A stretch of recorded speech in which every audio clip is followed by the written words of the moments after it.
Well, thank you very much. It's an honor and a pleasure to be here, and a delight to be able to chat with Gary. Thank you very much. And the introduction was way too kind on my behalf, absolutely deserving of yours. But in journalism school, I was taught many, many years ago that you must define your terms. So I thought that was a good starting point. We've had this conversation before. This conference is focusing on innovation, but one thing we have spoken about is that too often the terms creativity and innovation are used interchangeably. But that is not correct, is it? Would you give us your viewpoint on that? Well, this is a very big subject, right? And I often get accused, and probably there's some truth in it, for being over-pedantic in this issue, not least by my boss, who's sitting over there in the front row. I think we fetishize creativity, right, in the industry. So, and I think that's probably true of most sectors, most commercial sectors in which we work. Everybody talks about creativity, and I think it's like one of the lettuces of my lifetime, right? So lettuce in my lifetime has started to proliferate, and the subject of creativity has started to proliferate as well. But we talk about it in very, very loose terms, and we don't stop to really define what it is, and so we often don't know what we're addressing. So you hear people say, this is about creativity, we need more creativity, we should invest in creativity. And we talk about innovation as if it's some kind of synonym for creativity. And I don't believe it is, and this is not my formulation of it, but it seems to me that, in fact, this is Ed Roberts, a professor at the Massachusetts Institute of Technology. It seems to me that creativity is the process of making something.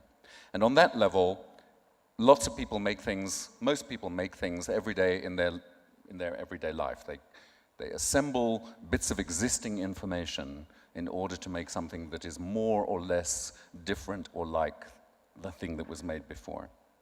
But it's only when that thing gets accepted, in most cases by the domain in which you're operating, or by the marketplace, that you can start to talk about innovation. So you can create all kinds of things in the privacy of your own home. You can create them in the relative privacy of your company. But if you can't sell them, and if once you've sold them in our business, you can't get an audience to consume them, then you have not innovated. Okay, so there's creativity that obviously starts in the mind, okay? And we've talked so far about ideas that can travel, so the idea starts in the mind, but the idea needs to be put into practice, and in our case, in a TV show, and this happens within production companies, large organizations. So from your experience, what have you found to be the best type of environments that will get people to think creatively and to take risks? Well, I think that one of the keys for me personally is exactly in the way you described it. What kind of environment? Because given that I think it's arguably, but probably true, that we're all creative to some degree or another, and what we in the industry are in search of is kind of high creativity, like big change. We are all more or less creative, but many of us find ourselves uncreative because of the circumstances that we find ourselves in. So whether that's because you don't have access to doing the thing that you might have a talent for, on the one hand, or in a company where you find yourself surrounded by so many structures that it is almost impossible for you to function creatively, it seems to me that companies should pay attention not alone to the people, not alone to their experience, but to their attitude, and then create an environment in which they're constantly challenged to step up. Because it's my own experience that creative people really want to do things of excellence. They need to be in an environment where that is cultivated and where that is allowed. And the worst thing that can happen is that you find yourself in a situation where the system is so anonymous that what you're trying to do can't be realized. Okay, since the television industry lives by ratings and profits, it would seem to me that if you're going to try new things, there's going to be a certain amount of things that won't work. So if networks, for obvious reasons or not obvious reasons, are becoming more risk averse, how does a production company tolerate failure in this ecosystem? Well, I would say overall that's one of the big issues, I think, for the non-scripted format business, where I spent a lot of my time and have done historically, is that as somebody who's been around the industry since its kind of European inception, I would say we've seen a shift. If I look back to when I started in the business in the late 80s, early 90s, when the format industry was really very, very small, the primary reasons why producers went into the format business had to do with consolidation in the commercial production, in the commercial broadcasting industry, the opening up of the commercial broadcasting industry, and then the consolidation of that industry. And so producers started to talk to producers about ideas, right? And then it became about the lending of ideas in return for money. But at that stage, it was still a very small industry, occupied by very few people. One of them, or very few companies. One of those companies was Action Time, which Leora mentioned and said is not in my biography. That's because I was never part of Action Time. I was actually Action Time's agent, right? The reason was to get hold of a good idea. The second reason was to get hold of a good idea that had some kind of production efficiency behind it, so that you as an independent producer were not trying to learn the costly mistakes of the first series production. But very quickly, as broadcasters started to notice the success of the format industry, by the late 90s and then in the early years of this century, it started to become about the track record. Whereas when I started in the business, it really wasn't. The show had to have been on air for about 4 years. It had to have had some kind of success, right? And now it either has had no success at all, but is already sold everywhere, or it's had to have a proven track record of extraordinary performance in order to transfer successfully. And that's risk mitigation. I mean, that is an economic risk mitigation strategy, which is perfectly understandable, but obviously, if you don't mind me saying so, singularly unsuccessful when it comes to delivering real public innovation. So how much more difficult is it today to get a game-changing show if we think back to Millionaire, if we think back to Big Brother? Has the landscape changed so much that it's much harder now to get those kind of shows? I think that's really clearly true if you look at the level of what you call game changers, and I suppose that's where we also have to define terms, right? If you look at the general flow of entertainment around the world, I would say, there are lots of ideas that move around, and there are lots of people making money out of them, and there are lots of good shows that do or don't travel to a couple of countries. And that's good business, right? And those are good shows, and they hold good audiences. But what attracts people's attention, and maybe this is a sort of, maybe this is a danger of the last 15 years of the format business, what attracts people are those big game changers that you define. So it seems to me that they fall into categories of change. I mean, when we say they changed the game, they innovated in some way, maybe it's useful to pick a couple of them and look at what they innovated in. So I would say, Who Wants to Be a Millionaire? Well, let's start with Survivor, just for argument's sake, and because I know these shows, not because I'm claiming any particular anything. Survivor was a game changer because it changed the genre. So it threw together, quite consciously, game show, talk show, documentary, right? And it made that uneasy grouping into something very powerful. Who Wants to Be a Millionaire changed the business model simply or complicatedly because perhaps Paul Smith, who owned it, retained all the off-screen merchandising and publication rights, as they were known in those days, to the company. So even if you licensed it as a producer or as a broadcaster, you did not get those rights. He paid you a share of them, typically from your own country, but he was in control, very foresightedly, of the exploitation. And he changed the game in another way. He insisted on enormous brand consistency. So he was making free title sequences and distributing them around the world in order to induce people to make a show that looked the same everywhere in the world, because he held the rights that he could exploit off-screen everywhere around the world.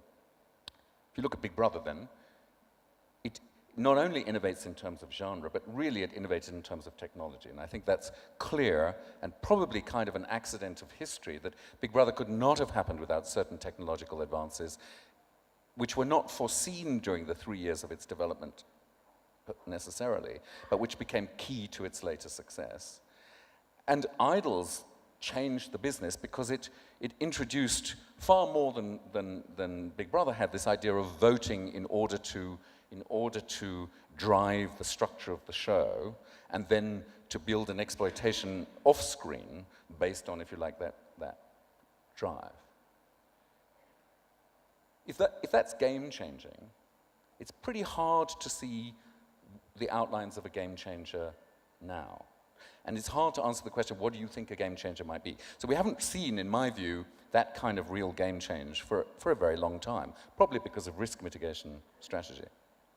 And I venture to kind of wager, because I think we have to be able to crack this nut, that the next big game changer will be about technology and about the relationship between the show and technology. But that's a very, very complicated bit of crystal ball gazing.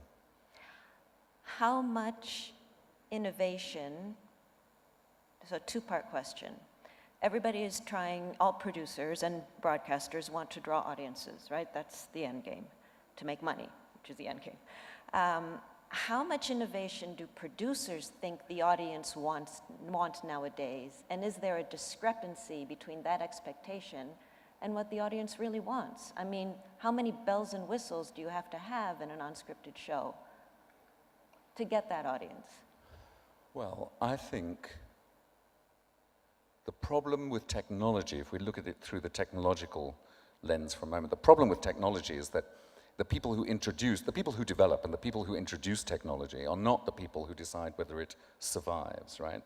The consumers decide, or the users decide whether a mass medium platform survives. That's historically true and doubtless will continue to be true.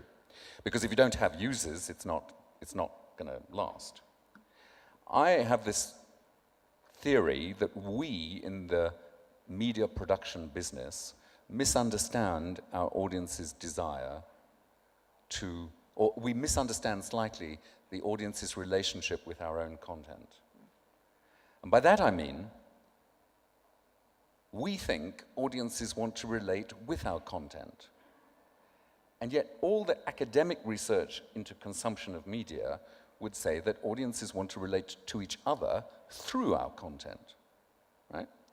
So if you broaden that out for a moment, you can see that the social media platforms, social television, social media in relation to television, acts exactly like that.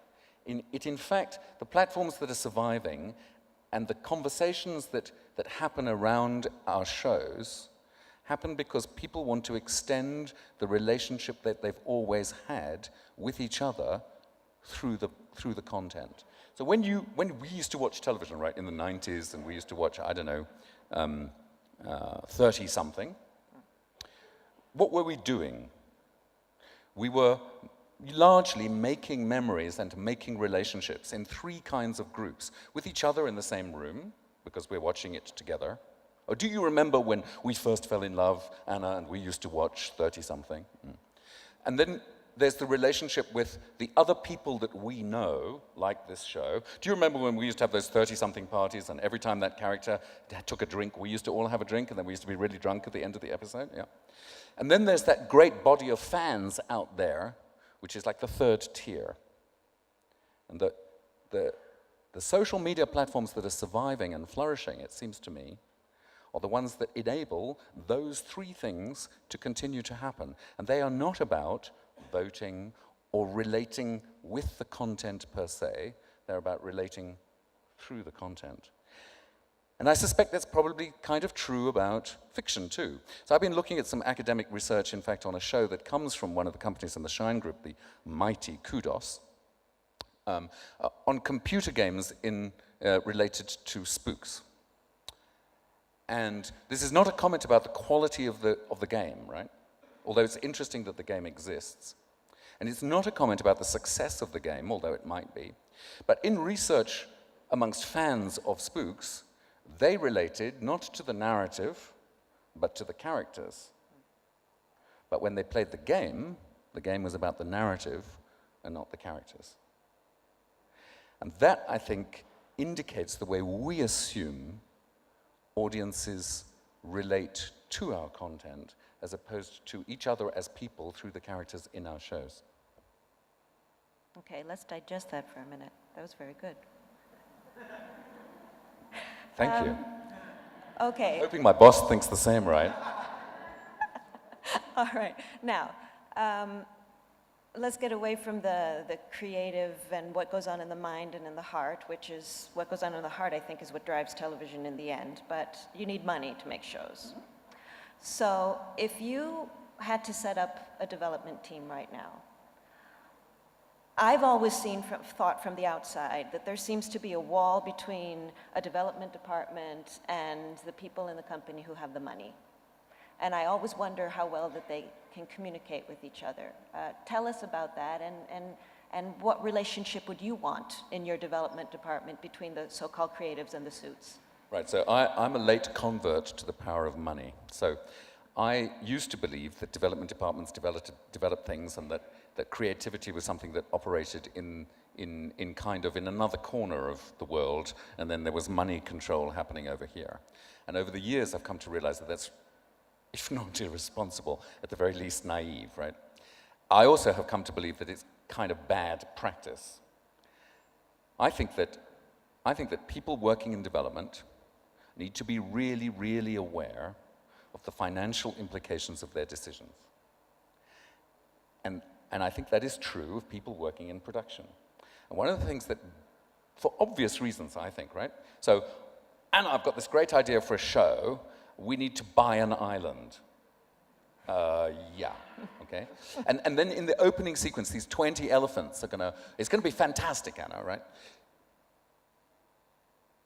In most companies, the development teams act in isolation of finance, and in some weird ways, the production teams do too. You all know the kind of double blind of production, right? Like I'm the COO, and I know exactly how much money we've got from the broadcaster, and you're the EP. You know, but I haven't told you all. And then I tell you a number, and then you tell the production team, but you're also holding a bit back. And everybody knows there's this fat in the system, if you like. So nobody's really, I'm exaggerating, nobody's really taking countable decisions. I think that you have to put the relationship between the legal and commercial affairs department and the finance department really, really running through the development team. And you also need quite serious old experience inside a development team, together with really serious, talented, new talent. I don't know if you've seen the Harvard study about Broadway musicals, about innovation in Broadway musicals, which is really worth reading, because it comes down, I guess, to this idea that true innovation is driven by a combination of existing talent that knows each other really well, and outsiders or new people to that domain who are really, really talented, so talented that the old people who know each other really well and have done for years respect the young talent, and likewise, so that there's real sand in the machine. So there's real argumentation. There's not kind of groupthink. There's not looking back on the cliches that made us successful, but somewhere in this process there's some noisy, loud disruption. And I think if I were to bring together teams, as I do within the region that I work in, I would want very close relationship to money, very close relationship to the legal decisions, and I would want a mixture of old and new talent. So much, but the key is that they must all want to work together, right? So much so that they can overcome their differences while still arguing noisily with each other. Is that utopian, or do you think that can happen? Ask my boss. All right, staying on the trail of the money. So there are the people within a company who source the money, and then the money is outside in terms of talk about advertisers and brands. What experience have you had bringing brands into a show? And are those still two worlds? Is the production world and the advertising world do they still not speak the same language, or are they starting to find common ground? Well, this has been the sort of great, the great chimera, one of the great chimeras of my career, I guess. So since the mid-90s, we've all assumed that brands will come into closer relationship with content, and of course they have in lots and lots of ways. But I think seen from a European perspective, and particularly a Northern European perspective where I work with Shine, it's very difficult to see how you get closer, not just because of the difficulties of language and experience and concern, which I think is a big thing, right? So producers tend not to speak the same language as advertisers or brands, nor in my experience to take advertisers and brands' concerns very seriously, because they're all about the brand values and I'm all about the show, right? And these are really different things. But secondly, legislation is so patchy across Europe and so difficult to compare one territory to another, that for a company like Shine, I think it's quite difficult to see how you broker that relationship, except on a local level, through local organizations. But I guess there's still this feeling, and has been since the 90s, that we have further to go and that it will happen. Clearly, we can't find a better model, essentially, for what we do than advertising, so we're going to have to work our way through this eventually. Most of your career so far has been in the unscripted domain, but are you seeing now, through Shine's companies, a growing demand for scripted formats, and how is that working? I think one of the reasons I went to work with Shine, for Shine, is that I think in the history of super indies, in the history of the groups, those global groups like Fremantle and Endemol, you know them, most of them, all of them, have been built on the basis of a model of acquiring companies with intellectual property in order to move that intellectual property around the group, right? That's sort of the model that built Endemol, the model that built Fremantle, and the model that many of the smaller groups went into, with diminishing returns, because a lot of the companies with lots of intellectual property had already been swallowed by the ones that had gone before. So you get this kind of drop-off, if you like. And if you look carefully at the number of super indies in the entertainment space who are I am getting to your question, right? If you get to look at the number of indies who are trying to sell themselves now, even though they don't say that, the difficulty that they experience in finding buyers is because, although they have a group of companies, they don't have a reason to sing together, right? They don't have a reason to make a choir. They're just still a bunch of more or less profitable soloists, which is fine, but that's a portfolio. That's not reaping the benefits. I think that what Shine has done differently, or one of the things that Shine has done differently, is to not so much acquire companies, but to invest in individuals. And that's a different, longer game.